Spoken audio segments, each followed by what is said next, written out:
Hello friends, welcome to Civil Academy. I hope all of you are doing well. CUET 2024 की notification आने ही वाली है और मुझे पता है हर बार की तरह CUET में सब्जेक्ट चॉइस को लेके कंफ्यूजन रहती है, तो सिविल एकेडमी आपकी ये कंफ्यूजन दूर करेगा। तो आइए बात करते हैं सब्जेक्ट्स और सेक्शंस को लेके।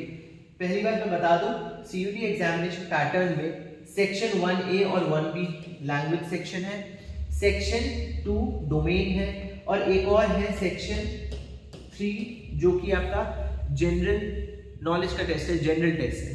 ओके, बट चॉइसेस जो है, चॉइस जिसमें आपको सब्जेक्ट चुनना है वो आपको इन 3 सेक्शंस में चूज करना है, चॉइस। ठीक है, सेक्शन 3 में आपके पास कोई चॉइस नहीं है, वो एक फिक्स्ड सिलेबस है, तो आपको ये 3 सेक्शन मिलते हैं अपनी चॉइस बनाने के लिए। मिनिमम कितने सब्जेक्ट चुनने हैं और मैक्सिमम कितने सब्जेक्ट चुनने हैं, ये एक कंफ्यूजिंग पॉइंट है। तो मैं ये बता दूं, मिनिमम एंड मैक्सिमम सब्जेक्ट्स जो हैं वो सेक्शन वाइज नहीं है। मिनिमम सब्जेक्ट्स तीनों सेक्शंस को मिला के 3 है। मैक्सिमम सब्जेक्ट्स आप जो चूज कर सकते हैं इन तीनों सब्जेक्ट्स, इन तीनों सेक्शंस में से मिला के वो 10 है।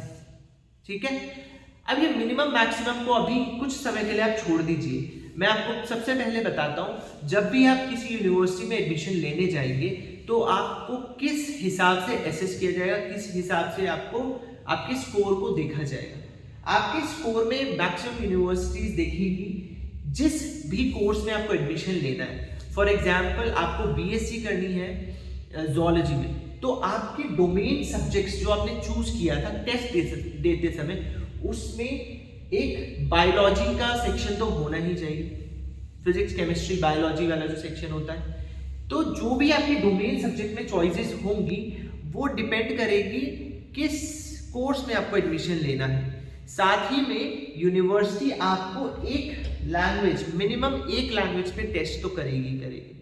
ठीक है, तो आपको जो डोमेन में, चाहे आप 2 डोमेन सब्जेक्ट्स, चाहे आप 3 डोमेन सब्जेक्ट्स चूज करें, 4 डोमेन सब्जेक्ट्स चूज करें, 5 डोमेन सब्जेक्ट्स चूज करें, यूनिवर्सिटी आपकी जो स्कोर बनाएगी वो टॉप 3 का बनाएगी और उसमें एक लैंग्वेज को इंक्लूड करेगी, चाहे आप 2 लैंग्वेजेस भी चूज करें। ठीक है, सेक्शन 1B में जो 20 लैंग्वेजेस हैं, इसमें आपको ऑप्शन मिलते हैं फॉरेन लैंग्वेजेस के भी।